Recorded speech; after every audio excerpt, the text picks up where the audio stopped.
জাতীয় প্রেস ক্লাবের ভিতরে অবস্থান করছেন ব্রিগেডিয়ার জেনারেল আমিন এবং বাইরে দেখতে পাচ্ছেন অতিরিক্ত সেনা সদস্য মোতায়েন করা হয়েছে এবং তার ঠিক অপর দিকে কিন্তু আন্দোলন করছেন বিগত সরকারের আমলে বাধ্যতামূলক চাকরিচ্যুত এবং বাধ্যতামূলক অবসরপ্রাপ্ত যে সকল সেনা সদস্যরা আছেন তারা কিন্তু আন্দোলন করছেন। দর্শক, আপনারা ইতিমধ্যে জানেন আজ তারা কিন্তু বিগত সরকারের আমলে যে সকল সেনা সদস্য চাকরিচ্যুত হয়েছিলেন এবং বাধ্যতামূলক অবসরে গিয়েছিলেন তারা কিন্তু আজ তাদের চাকরিতে পূর্ণবহল সহ 3 দফা দাবি নিয়ে তারা কিন্তু জাতীয় প্রেস ক্লাবের সামনে অবস্থান করেছিলেন এবং এক পর্যায়ে তারা কিন্তু ক্যান্টনমেন্টের দিকে অগ্রসর হওয়ার সময়ই সেনাবাহিনীর যে ঊর্ধ্বতন কর্মকর্তারা আছে তারা কিন্তু এসেছিলেন তা আলোচনা করার জন্য এবং আলোচনার এক পর্যায়ে তাদের দাবি মেনে না নেওয়া হলে আলোচনায় সন্তুষ্ট না হওয়ার পরিপ্রেক্ষিতে তারা কিন্তু আবারও সেনাবাহিনীর যে গাড়ি আছে সেই গাড়িগুলো কিন্তু প্রেস ক্লাবের সামনে কিন্তু তারা আটকে দিয়েছিলেন এবং এক পর্যায়ে তারা কিন্তু গাড়ি যেতে দিবে না এই জন্য গাড়ির সামনে কিন্তু তারা অবস্থান করেছিলেন এবং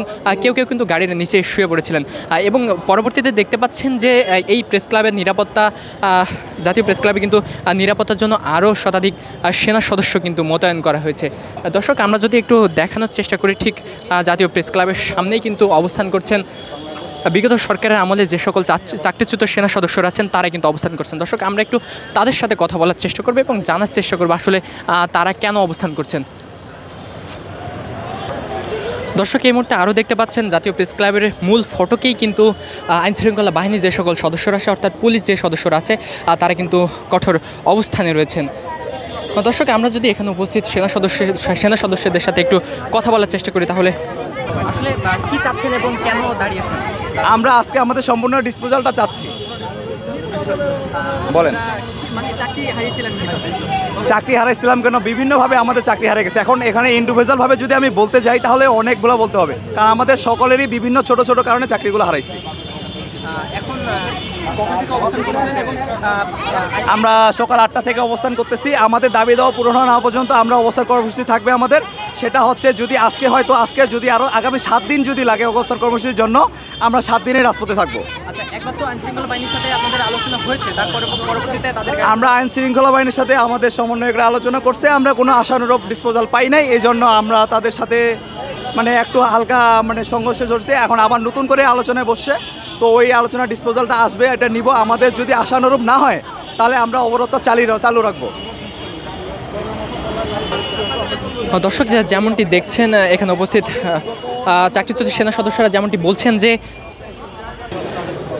তারা কিন্তু তাদের 3 দফা দাবি সহ চাকরিতে পূর্ণবহলের দাবি নিয়ে জাতীয় প্রেস ক্লাবের সামনে অবস্থান করছিলেন এবং এক পর্যায়ে সেনাবাহিনীর ঊর্ধ্বতন কর্মকর্তাদের সাথে তাদের কিন্তু আলোচনা হয়েছিল এবং সেই আলোচনায় কিন্তু যেমনটি বলছেন যে তাদের যে দাবি দেওয়া সবগুলো কিন্তু মেনে নেওয়া হয়নি এবং যার পরিপ্রেক্ষিতে এখানে যে সকল সেনা সদস্যরা ছিল সেই সকল সেনা সদস্যদের সাথে কিন্তু তারা বাকবিতণ্ডায় জড়িয়ে পড়ে এবং এক পর্যায়ে অতিরিক্ত সেনাবাহিনী কিন্তু এখানে মোতায়েন করা হয়েছে এবং আবারও কিন্তু তারা চাকরিচ্যুত সেনাবাহিনীর সাথে সেনাবাহিনীর যে ঊর্ধ্বতন কর্মকর্তারা আছে তারা কিন্তু আবারও আলোচনায় বসেছে এবং তারা যেমনটি বলছেন চাকরিচ্যুত সেনাবাহিনীরা যেমনটি বলছেন তাদের এই দাবি মেনে না নিলে আবারও কিন্তু তারা এখানে অবস্থান করবেন এবং তাদের এই দাবি মেনে না নিলে তারা কিন্তু রাজপথ ছাড়বেন না।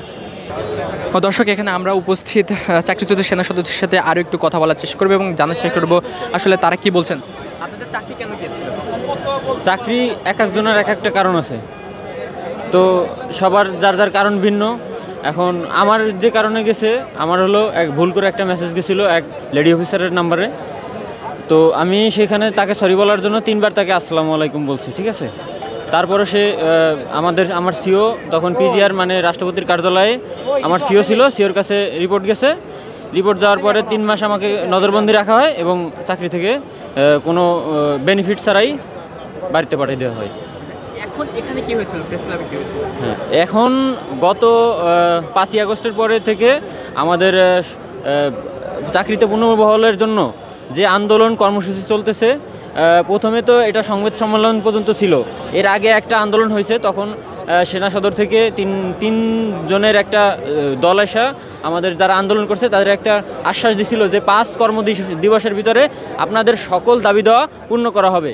কিন্তু আজকে 5 মাস হয়ে যাবার পরেও কোনো ধরনের দাবি দেওয়া পূর্ণ হয় নাই। এখন আমরা যখন গত 7 তারিখে সম্মেলন হয়েছে না, 7 তারিখে সম্মেলন হওয়ার পরে আমরা তখন আলটিমেটাম দিচ্ছি আগামী 18 তারিখে আমাদের মানে আন্দোলন হবে। যখন আমরা 18 তারিখে আন্দোলনের আমাদের দাবি যদি যখন না মানে না হবে তাহলে আমরা 18 তারিখ আন্দোলন করব। এখন যখন আমরা 18 তারিখ আন্দোলন করতে গেছি তখন 17 তারিখ মানে গতকালকে দুপুরে আমাদের প্রধান সমন্বয়ক নাইমুল ভাইকে, তারপরে সহ সমন্বয়ক হানজালা, তারপর আরও টোটাল 6 থেকে 7 জন লোকরে বিনা নোটিশে গ্রেপ্তার করা হয়েছে। ঠিক আছে, নাশকতা এবং এটা বলা যায় যে এক ধরনের গুম, ওই সে মানে ফ্যাসিবাদের সময় যেরকম গুম করা হতো ঠিক কোনো নাটক সাজায় একটা গুম করা হয়েছে। তো এটার আমরা তীব্র নিন্দা জানাই এবং অনতিবিলম্বে আমাদের এই যে নাইমুল ভাই সহ 6 থেকে 7 জন যারা এখনও সেনা সদরের হেফাজতে আছে বা আছে কি নাই, কর্মকর্তারা আপনাদের সাথে কথা বলতে এসেছিল, তারপরে কি হয়েছে? তারপরে এখন আমাদের 7 জনের একটা টিম সেনা সদরে গেছে। ঠিক আছে, তা আসার পরে বলা যাবে যে আসলে কত দূর মানে ডিসপোজালটা কি হয়েছে। এখানে এসেছিল, তার পরবর্তীতে কি হয়েছে? আপনাদের সাথে একবার কথা হয়েছে, সেই আলোচনা কি হয়েছে? এখন আমাদের পর্যায়ক্রমে কাজ হবে এবং আমাদের কাছে 2 থেকে 3 মাস সময় চাইছে। 2 থেকে 3 মাস সময়ের ভিতরে আমরা একটা ডিসপোজাল দিব, কিন্তু আমরা এটা মানি না। কারণ হলো যে তাদের কথার কোনো স্টেশন নাই। কারণ এর আগের বার যখন 5 দিনের কথা বলে 5 মাস গেছে, তাহলে আমরা এখন তো আর তাদের কথার বিশ্বাস করতে পারি না। আমাদের লিখিত ডকুমেন্ট দিতে হবে এবং এই মর্মে আমরা তাদের বলছি যে আমরা যদি লিখিত ডকুমেন্ট পাই তাহলে আমরা এখান থেকে মাঠ ত্যাগ করবো, নতুবা কোনো অবস্থাতেই আমরা মাঠ ত্যাগ করবো না। এবং আমাদের প্রধান সমন্বয়ক নাইমুল ভাইকে আমরা অনবরত বিলম্বে এখানে হাজির চাই এবং নাইমুল ভাইকে ছাড়া আমরা এখান থেকে যাব না। এটা আমাদের শেষ বক্তব্য। দর্শক, এখানে উপস্থিত চাকরিচ্যুত সেনা সদস্যরা যেমনটি বলছেন যে জুলাই অভ্যুত্থানে আওয়ামী লীগ সরকার পতনের পর থেকে বিগত সরকারের আমলে যে সকল সেনা সদস্য চাকরিচ্যুত হয়েছেন তারা কিন্তু আবারও চাকরিতে পূর্ণবলের দাবিতে বিভিন্ন ধরনের আন্দোলন কিন্তু করে যাচ্ছেন এবং যার পরিপ্রেক্ষিতে আজ কিন্তু তারা মহাসমাবেশের আয়োজন করেছিলেন এবং জাতীয় প্রেস ক্লাবের সামনে তারা তাদের যে আন্দোলন সেই আন্দোলন কিন্তু চালিয়ে যাচ্ছিলেন। এক পর্যায়ে সেনাবাহিনীর সদস্যরা তাদের সাথে কথা বলতে এসেছিল এবং আলোচনার এক পর্যায়ে এই যে আলোচনা হয়েছিল তাতে কিন্তু বিগত সরকারের আমলে যে সকল সেনাবাহিনীর সদস্য চাকরিচ্যুত হয়েছিলেন তারা কিন্তু সন্তুষ্ট হননি এবং যার পরিপ্রেক্ষিতে দেখতে পাচ্ছেন যে সেনাবাহিনীর রাস্তা কিন্তু তারা আটকে দিয়েছিল এবং এখন কিন্তু আবারও বৈঠকে বসেছেন।